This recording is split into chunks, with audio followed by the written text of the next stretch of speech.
Bien-aimés, bonjour. Que la grâce de l'Éternel Dieu vous localise. Bien-aimés, je suis là encore devant vous. Mais voici encore devant vous, mon ami, pour vous transmettre encore aujourd'hui la sainte pensée de l'Éternel Dieu. Oh, bien-aimé, c'est une grâce, c'est une grande bénédiction de la part de l'Éternel Dieu d'être en vie. C'est pour cela, mes amis, nous n'avons pas le temps, s'il vous plaît, de perdre. Une journée possède 24 heures. Bien-aimé, dans l'espace de 24 heures, l'homme intelligent, la femme intelligente, dans l'espace de 24 heures, dans une journée, la personne qui est intelligente est obligée d'avoir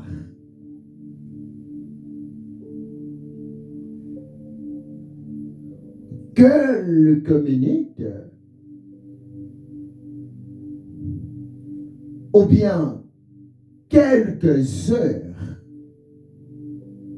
même une heure, même 2 heures, si c'est possible, pour offrir à son Dieu afin de s'approcher devant l'Éternel Dieu. Dans l'espace de 24 heures, bien-aimé, c'est possible d'avoir aussi le temps de s'approcher de Dieu, le temps, voire même de méditer la parole de Dieu, le temps, voire même de dire ne fût-ce que merci Seigneur. Revenez que si vous lisez la parole de Dieu dans Psaume 150, verset 6, la parole de Dieu nous dit ceci, que tout ce qui respire glorifie l'Éternel Dieu. Et si vous lisez encore Matthieu chapitre 4, verset 4, le maître Yahshua HaMashiach, il a dit un jour devant le diable Satan, pendant qu'il était dans le tas de jeûne et prière à sec de 40 jours et 40 nuits, le maître dira au diable Satan, le tentateur, parce que le diable Satan lui avait proposé de transformer la pierre, de transformer un morceau de pierre à une baguette, à un gâteau, parce que physiquement, notre maître était complètement fatigué, épuisé, après avoir jeûné 40 jours et 40 nuits à sec. Il était vraiment fatigué. Son corps était affaibli. Et le diable dira à Jésus, si tu es le Fils de Dieu, tu peux transformer la pierre qui est devant toi, le morceau de pierre qui est devant toi, le caillou qui est devant toi, tu peux transformer ça à une baguette, à un pain, à un gâteau pour manger. Mais la réponse de Jésus devant le tentateur, la réponse de Jésus devant sa créature rebelle, l'archange déchu au nom de Lucifer, le diable Satan, Matthieu chapitre 4, verset 4, Jésus dira au diable Satan, il est aussi écrit, l'homme ne vivra pas seulement du pain de ce monde, mais de toutes les paroles qui sortent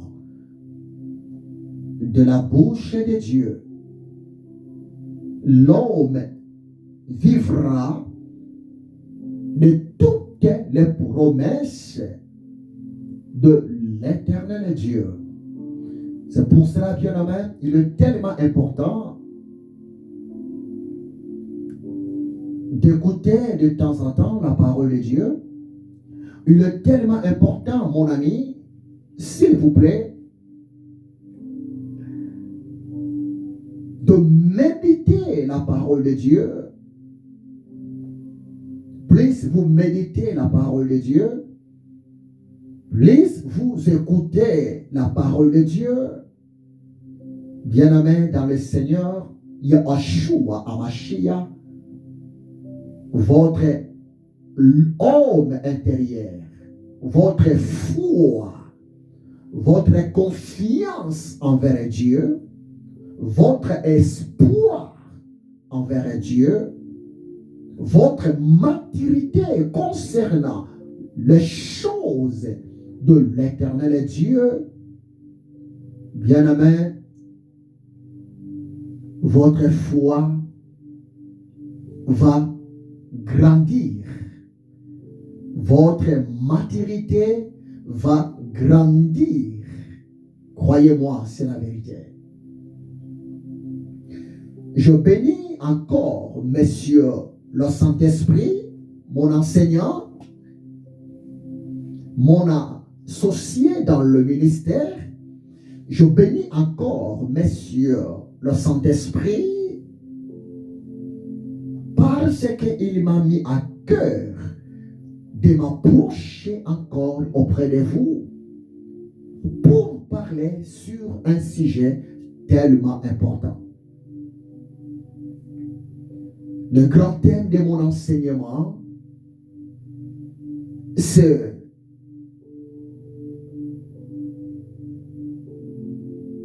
le grand mystère sur le salut.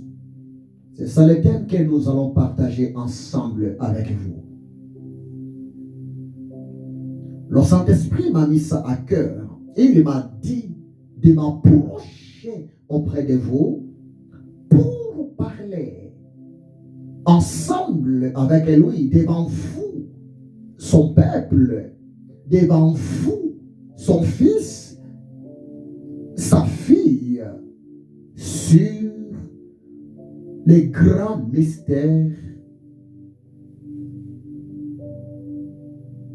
par rapport au mot salut. Bien-aimé,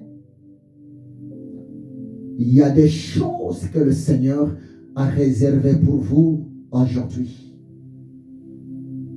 Et vous ne serez jamais déçus. Que Dieu vous bénisse pour votre disponibilité. Je vous demande aussi, s'il vous plaît, mon ami, de partager. Cet enseignement va aussi aider les autres. Cet enseignement va aussi booster la foi de plusieurs personnes, s'il vous plaît. Le salut.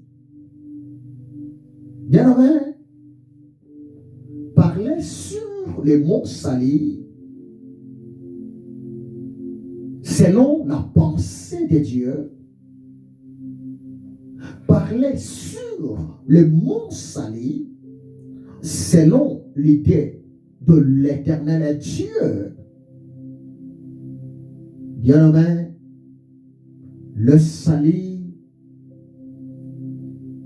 c'est quelque chose tellement important. Le salut, bien-aimé, c'est quelque chose que, à vrai dire, l'homme, la femme a besoin de vivre ça, a besoin d'être rassuré. Ça, dans sa vie, 24 heures sur 24. Vous savez pourquoi, bien-aimé? Parce que aujourd'hui, beaucoup de gens parmi nous ne sont pas encore sauvés. Beaucoup de gens parmi nous sont considérés comme des morts vivants. Beaucoup de gens parmi nous sont considérés comme des cadavres ambulants. Beaucoup de gens parmi nous sont considérés comme des zombies, s'il vous plaît. C'est pour cela, bien-aimé, la personne qui n'est pas encore sûre qu'il est sauvé, la personne qui n'est pas encore sûre de son salut, c'est une personne malheureuse. C'est une personne misérable.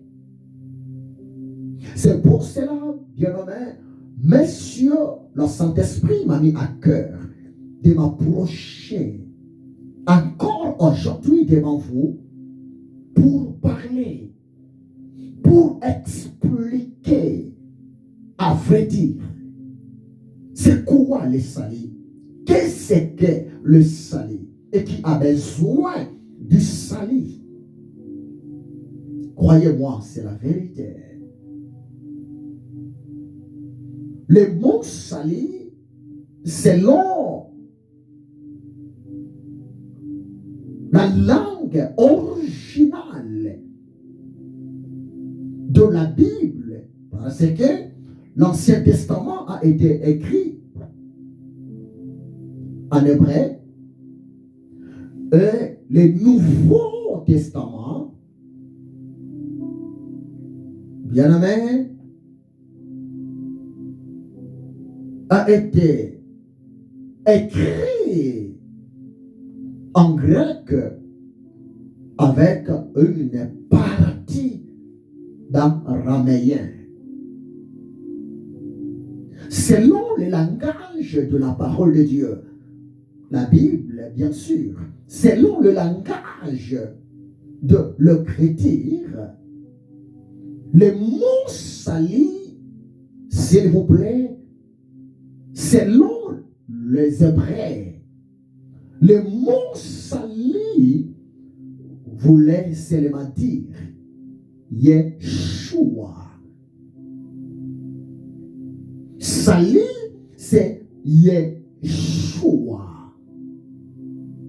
Tandis que pour les Grecs, le mot salut, c'est sozo. Sozo. Ça, c'est pour les Grecs. Sozo. Soteria. Tandis que pour les Congolais de la République démocratique du Congo, y compris pour les Congolais de Brazzaville, le mot sali en lingala, c'est lobiko, lobiko, lobiko. Bien, écoutez-moi très bien. Le sali, c'est quelque chose tellement précieuse et très importante. Le message même du salut, sans mâcher les mots, c'est le plus grand message de la Bible, de la parole de Dieu. En un mot, le plus grand thème, l'enseignement, le sujet principal de la Bible, de la parole de Dieu, de la pensée de l'éternel Dieu, de l'idée du Créateur pour l'homme. Après la chute, c'est quoi? C'est le salut. Bien-aimés, écoutez-moi très bien. Le salut, c'est le plus grand cadeau de Dieu. Le salut, c'est le plus grand don de l'éternel Dieu aux gens, aux hommes, aux femmes de ce monde. Croyez-moi, c'est la vérité. Le salut, c'est le domaine réservé uniquement à l'éternel Dieu pour l'homme créé à son image, pour la femme créée à son image et à sa ressemblance. Le salut, je répète, le salut, c'est le domaine réservé à Dieu, au Créateur. Le salut, ce n'est pas le domaine réservé aux anges, non. Le salut, ce n'est pas le domaine réservé aussi aux humains, non, bien-aimés. Suivez-moi très bien et vous serez complètement bénis. Parler du salut, c'est parler de l'éternel Dieu. Par là, je voulais vous rassurer. Dans les cieux, sur la terre et sous la terre, la seule personne qui a le pouvoir de sauver, la seule personne qui a de la possibilité de communiquer, de donner le salut à une autre personne, c'est rien que le Créateur, l'éternel Dieu. Croyez-moi, c'est la vérité. Le salut est le domaine de Dieu. Le salut, c'est l'affaire de l'éternel Dieu. À part Dieu, à part le Créateur du ciel et de la terre, à part le Créateur du monde invisible et du monde visible, bien-aimé, personne possède le pouvoir de la possibilité de donner le salut à quelqu'un. Non. allons lentement et sûrement. Le salut, c'est le travail de Dieu. Le salut, c'est la responsabilité réservée à l'éternel Dieu, au Créateur. Le salut, c'est la mission de Dieu pour l'homme.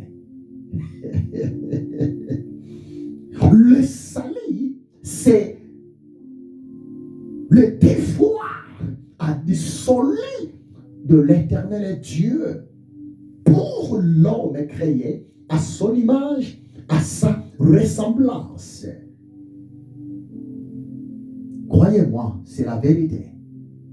Retenez ça. À part Dieu, personne ne peut sauver quelqu'un. À part le Créateur, aucune créature possède le pouvoir, possède de la capacité, la force de communiquer le salut à quelqu'un d'autre. Non. Même les anges ne sauvent pas. Même les anges ne possèdent pas.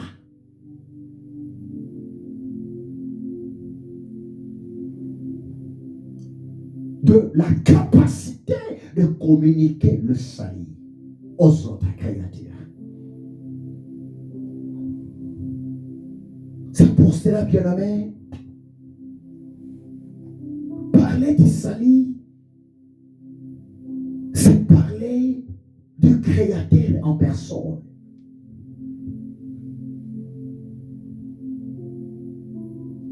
Et puis, retenez, bien-aimé, mon ami, retenez ça. Le salut, alléluia, le salut, ce n'est pas aussi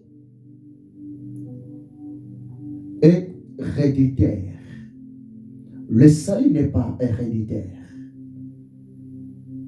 Parler quelque chose qui est héréditaire, parler quelque manifestation héréditaire, c'est rien que parler du sang.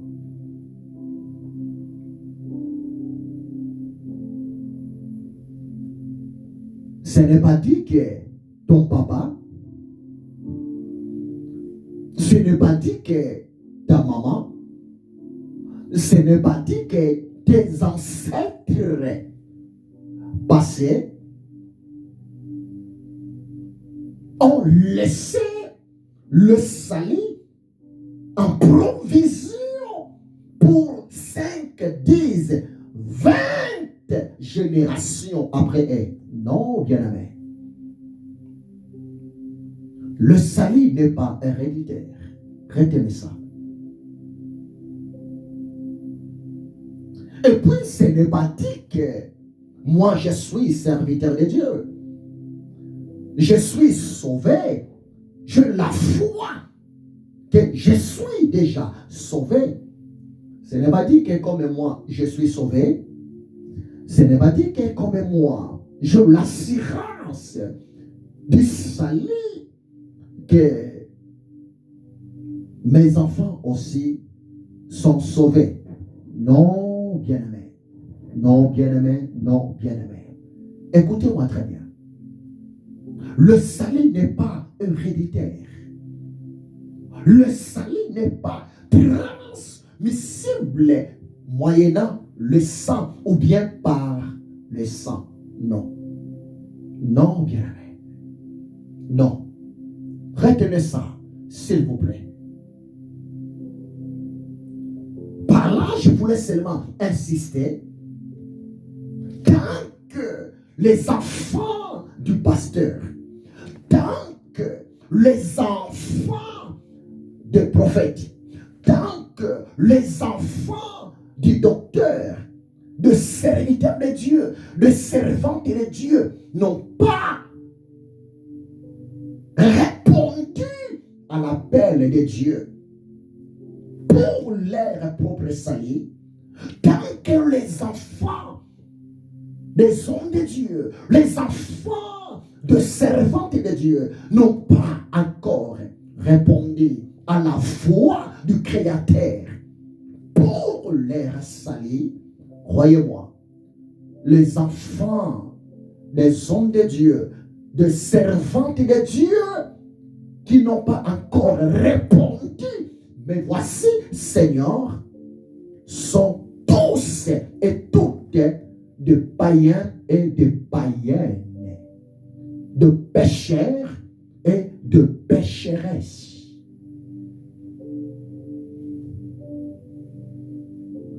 Le salut n'est pas l'affaire d'une famille chrétienne.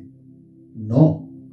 Le salut n'est pas l'affaire d'une famille croyante.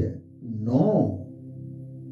Le salut n'est pas l'affaire d'une famille apostolique, d'une famille prophétique, d'une famille pastorale. Non. Le salut, c'est l'affaire de deux personnes, pas trois. Que personne ne vous trompe. Le salut, c'est l'affaire de deux personnes. La première des personnes, c'est celui qui donne le salut, c'est le Créateur Dieu.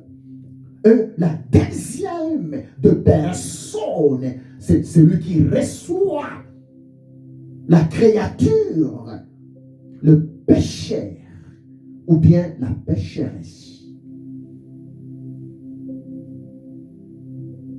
Oh bien-aimé, c'est tellement important. Le salut, mon ami, ce n'est pas aussi le problème d'une église quelconque. Le salut, ce n'est pas le problème d'une église. Ce n'est pas dit que si vous fréquentez une église régulièrement, que vous êtes sauvé. Non. Prévenez qu'aujourd'hui, nos églises sont remplies de tombeaux blanchis. Le salut, ce n'est pas l'affaire d'une communauté. Non, non, non, non, non, non, non, non, non, non, non. Le salut n'est pas aussi l'affaire d'un pays. Que personne ne vous trompe. Le salut ne se trouve pas dans une église. Le salut ne se trouve pas dans une communauté. Le salut ne se trouve pas aux mosquées, aux synagogues. Non. Le salut ne se trouve pas aussi en Israël, à Jérusalem. Non. Ça peut vous choquer, mais c'est la vérité, rien que la vérité. L'Éternel Dieu n'est pas un arabe. L'Éternel Dieu n'est pas un juif. L'Éternel Dieu n'est pas un protestant. L'Éternel Dieu n'est pas un religieux. Non. Le salut, c'est le domaine du ciel. Le salut, c'est le domaine du Créateur. Seulement l'Éternel Dieu, lui seul, qui a la clé du salut. Et c'est lui seul qui donne du salut individuellement à une personne. Croyez-moi, c'est la vérité. Oh bien-aimé, l'air est tellement grave. Excusez-moi, l'air est tellement grave. Et puis, le salut, ce n'est pas aussi l'affaire d'une couleur. Non. Le salut n'a pas de couleur. Le salut n'est pas blanche. Le salut n'est pas noir, jaune, rouge. La couleur blanche n'est pas la couleur du salut. La couleur jaune n'est pas aussi la couleur du salut. La couleur verte n'est pas aussi la couleur du salut.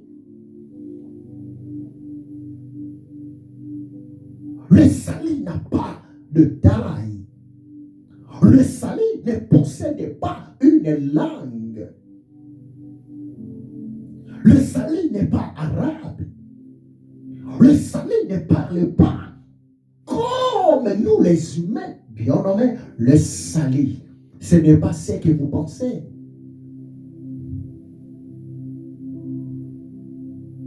Le salut, s'il vous plaît. Le salut, retenez ça. Le salut, c'est une personne. Le salut, c'est le Créateur.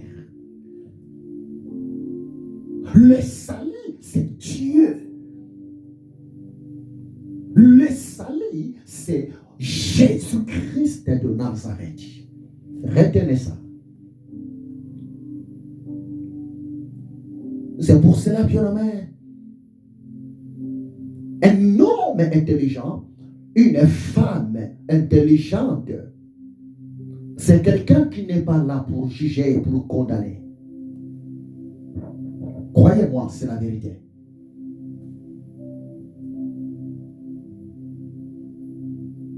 Matthieu chapitre 7, verset 1. Le maître a dit cela. Ne jugez point les autres pour ne pas être jugé. Ne condamnez point les autres pour ne pas être condamné. Et le salut n'habite pas dans des maisons construites de mains d'hommes. Le salut ne passe pas la nuit dans une chambre quelque part. Non. Mais le salut habite dans le cœur d'une personne. Le salut, sa place, c'est le cœur. Le cœur qui a répondu un jour à la foi, à l'appel du salut. Mais voici, Seigneur, viens, entre dans mon cœur. Prends place dans mon cœur. Je t'accepte comme Seigneur et Sauveur personnel de ma vie. Croyez-moi, c'est la vérité. Le salut, c'est une personne. Le salut, c'est Jésus de Nazareth. Le salut, c'est la vie. Prévenez que si vous lisez 2 Corinthiens, chapitre 5, verset 17. 2 Corinthiens 5, verset 17. Mais que tu la parole de Dieu. 2 Corinthiens 5, 17. La parole de Dieu nous dit ceci. Si quelqu'un est en Christ, il est devenu une nouvelle créature. Les choses anciennes sont passées et voici toutes les choses sont devenues nouvelles. Croyez-moi, c'est la vérité. Apocalypse 3, verset 20, Jésus a dit, voici, je me tiens à la porte de ton cœur et je frappe. Si quelqu'un entend ma voix, ouvre sa porte, j'entrerai chez lui, je souperai avec lui et lui avec moi. Donc par là, pour te dire, bien-aimé, le salut, c'est Jésus. Le salut, c'est une personne vivante dans la vie, dans le cœur de sa créature, qui vient de l'accepter, qui vient de le reconnaître comme Seigneur et Sauveur, comme Dieu dans sa vie, s'il vous plaît. La question est posée. Est-ce que tu es sauvé? La question est posée. Est-ce que tu as le salut? En quelque sorte, la question est posée. Est-ce que Jésus-Christ de Nazareth, il se trouve dans ton cœur? Est-ce que Jésus-Christ de Nazareth, il vit en toi? C'est une question, bien-aimée. Et la question mérite une réponse, s'il vous plaît. Le salut, ce n'est pas ce que vous pensez. Le pasteur ne donne pas le salut. Le prêtre ne donne pas le salut. Le prophète non plus ne donne pas le salut. Croyez-moi, c'est la vérité. Et l'homme ne peut jamais acheter le salut. On n'achète pas le salut. Le salut, c'est Dieu. Le salut, c'est Jésus-Christ de Nazareth. Croyez-moi, c'est la vérité. On n'achète pas le salut. Agé chapitre 2, verset 8, la parole de Dieu nous dit ceci: l'or et l'argent appartiennent au Créateur, appartiennent à Dieu. Le Seigneur n'a pas besoin de ton argent pour te donner du salut. Non. Le Seigneur n'a pas besoin de votre dîme, de vos offrandes pour vous donner son salut. Non, bien-aimé. Le Seigneur n'a pas besoin de ta semence pour te donner du salut. Non, mon ami. La seule chose que le Seigneur a besoin pour te donner son salut, c'est quoi? C'est rien que d'être prête, ma sœur, de répondre à son appel, de répondre à sa voix et de dire: mais voici, Seigneur, fais de moi ce que tu veux. Habite à moi, habite à moi. Fais de moi ta demeure. Prévenez que Paul, dans 1 Corinthiens 3, 16 à 17, Paul a dit: ne savez-vous pas que votre corps est le temple du Saint-Esprit et que le Saint-Esprit habite en vous? Le Saint-Esprit, c'est l'Esprit de Jésus. En quelque sorte, Paul voulait seulement dire: ne savez-vous pas que votre corps est la maison de Jésus? Jésus, c'est le Sauveur et c'est lui qui donne le salut. Ne savez-vous pas que votre corps est la maison, le temple du Sauveur? Oh bien-aimé, avoir Jésus-Christ de Nazareth, c'est automatiquement avoir le salut. Et Jésus ne peut pas entrer dans ta vie sans ta permission. Prévenez que Jésus est venu pour tout le monde. Il est venu dans ce monde pour tout le monde, pour sauver tout le monde. Mais ce qui est vrai, tout le monde ne sont pas pour Jésus-Christ de Nazareth. Retenez ça. Jésus, il a fait une grande mission. Il a quitté son trône. Il a quitté son royaume pendant 33 ans. Rien que pour venir sauver, délivrer, libérer l'homme de son péché sous l'emprise de l'ennemi. Laissez-moi encore te dire, il est le même hier, aujourd'hui, éternellement. Mais malheureusement, tous ne sont pas pour Jésus-Christ de Nazareth.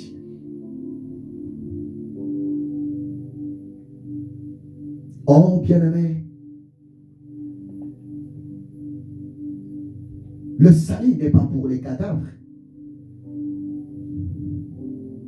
Le salut n'est pas pour les gens qui sont déjà décédés. Non. Les corps des gens qui se trouvent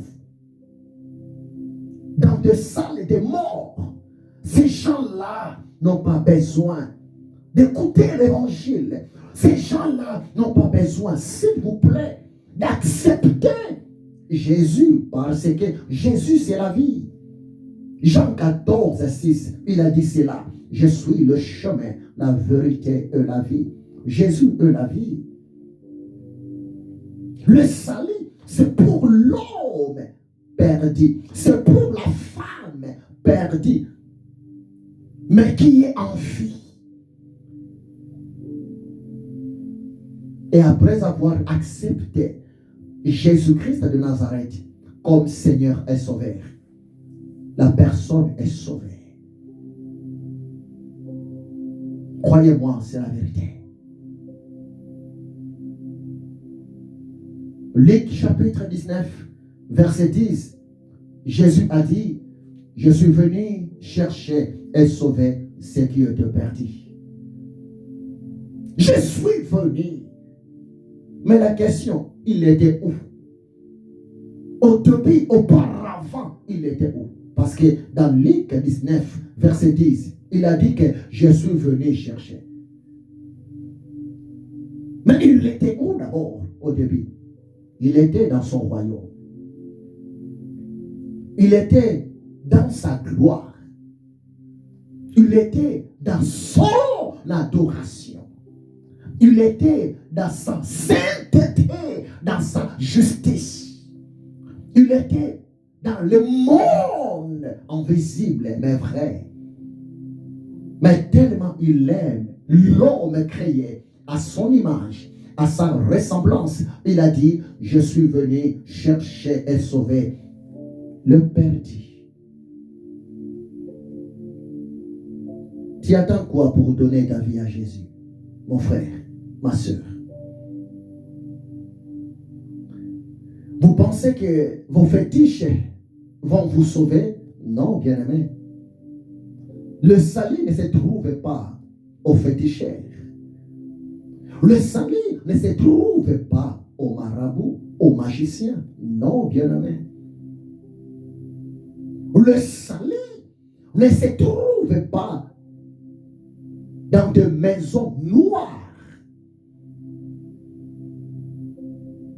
Vous qui fréquentez la maison qu'on appelle cabale juif. Non, là-bas, il n'y a pas de salut. Le salut, c'est Jésus. Jésus n'est pas une religion. Jésus n'est pas une communauté. Jésus n'est pas aussi secte quelconque. Non. Jésus-Christ, il est le chemin, la vérité et la vie pour toi, pour l'homme.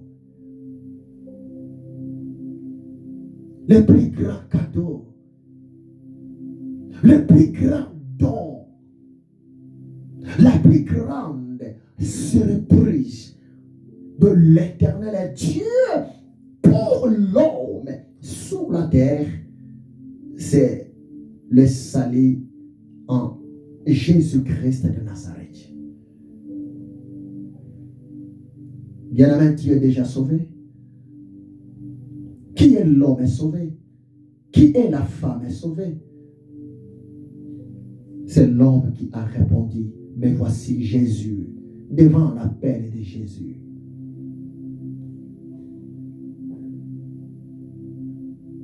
Bien-aimé, est-ce que vous avez de la vie éternelle? Mon ami, est-ce que vous êtes sûr, lorsque la trompette va sonner, vous serez parmi les gens qui seront enlevés? Parce que Jésus revient bientôt. Il revient rapidement. Hébreux chapitre 10, verset 37. Encore un peu de temps, très peu de temps, c'est lui qui doit venir. Yahshua, Amashia, viendra et il ne tardera pas. Nous sommes arrivés à la fin du monde, bien-aimés. Essayez un peu de regarder dans les quatre coins du monde. Et rien ne marche. Maintenant, la guerre est partout dans les quatre coins du monde.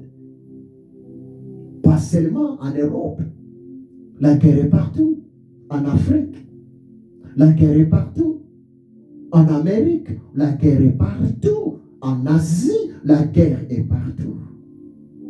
Est-ce qu'on peut te voir, s'il vous plaît?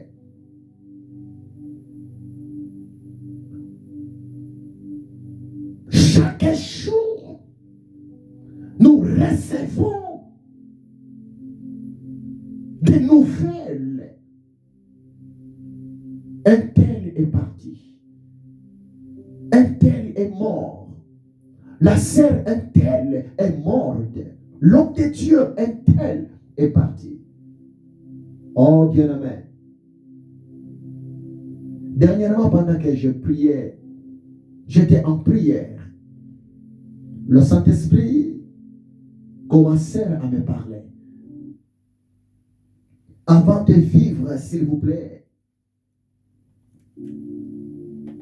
l'enlèvement massif,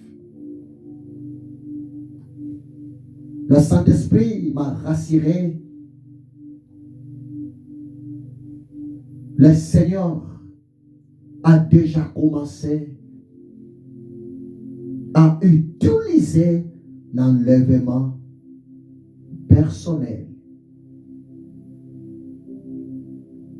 Ne sois pas étonné, s'il vous plaît. Ne sois pas étonné.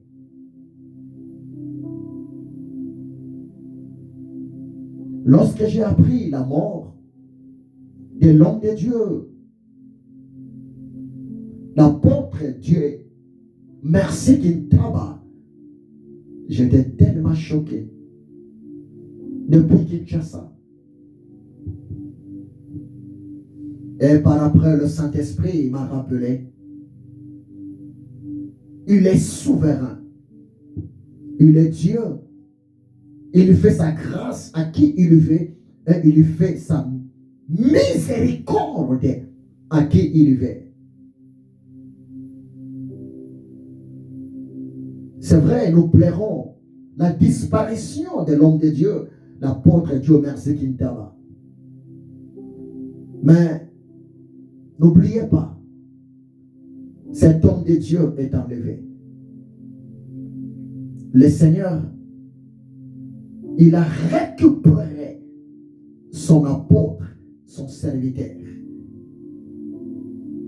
Moi, je me souviens, lorsque j'étais tellement trop jeune dans le ministère, trop petit, rien qu'écouter parler de Jésus moyennant la bouche de l'homme de Dieu, apôtre Dieu Mercy Kintaba, ses enseignements, ses prédications me révolutionnaient énormément. Dieu Mercy Kintaba.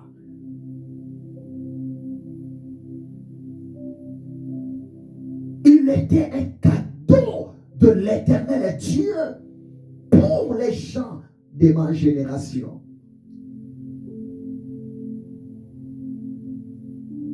Voire même hier, je essayais un peu d'écouter plus de 4 audios, ces messages, ces audios, il m'avait envoyé ces audios, plus de 4 messages dans mon portable. Et j'étais tellement ému encore de compassion. En écoutant les audios de l'homme de Dieu qui vient de partir. Dieu merci qu'il t'a plus de 4 audios dans mon message. Dans mon portable.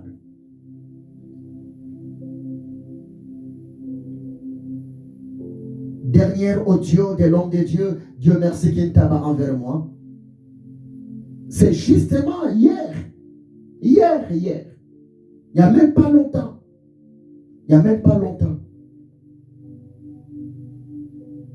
Pendant qu'il m'appelait, l'homme de Dieu qui tabac m'appelle toujours Motei. Motei. Que son âme repose en paix. Nous pleurons. Nous sommes tristes. Nos cœurs sont complètement brisés pour la disparition de nos collègues hommes de Dieu, de nos mentors dans le Seigneur, dans le ministère. Mais n'oubliez pas, l'enlèvement personnel, l'enlèvement singleton ont déjà commencé. Les années passées, l'Éternel Dieu, il a récupéré son oint serviteur, docteur, évangéliste Jimmy Swaggart. J'ai aussi grandi, moyennant aussi ses enseignements. Jimmy Swaggart, il est parti les années passées, il n'y a pas longtemps. L'Éternel Dieu, il a récupéré Paul Yongisho. Il est parti. Renard Bonke, il est parti. Gabriel Otuyumi, il est parti. Besson Idaosa, il est déjà parti. Oh, ils sont tellement nombreux. L'apôtre Willy Kouasso, il est parti. L'apôtre Mata Makanda, il est parti. Pasteur Jean-Marie Kunzakiama, il est parti. Oh bien-aimé, regarde un peu. Beaucoup parmi les hommes de Dieu que tu connais, beaucoup parmi le servante de l'Éternel Dieu que vous connaissez sont déjà partis. Ils sont partis.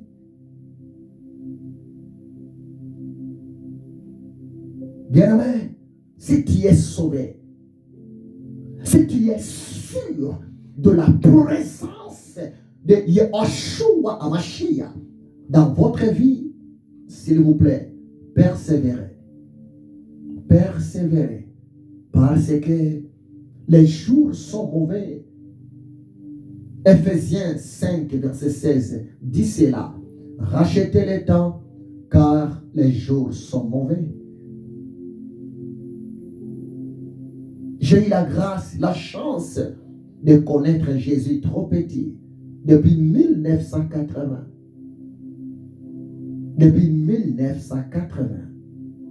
Nous sommes aujourd'hui 2026. Ça fait combien des années? Si vous calculez 2026 moins 1980, ça donne combien? On peut calculer ça ensemble, s'il vous plaît. 2026 moins 1980, ça fait 46 ans de marche avec Jésus-Christ de Nazareth.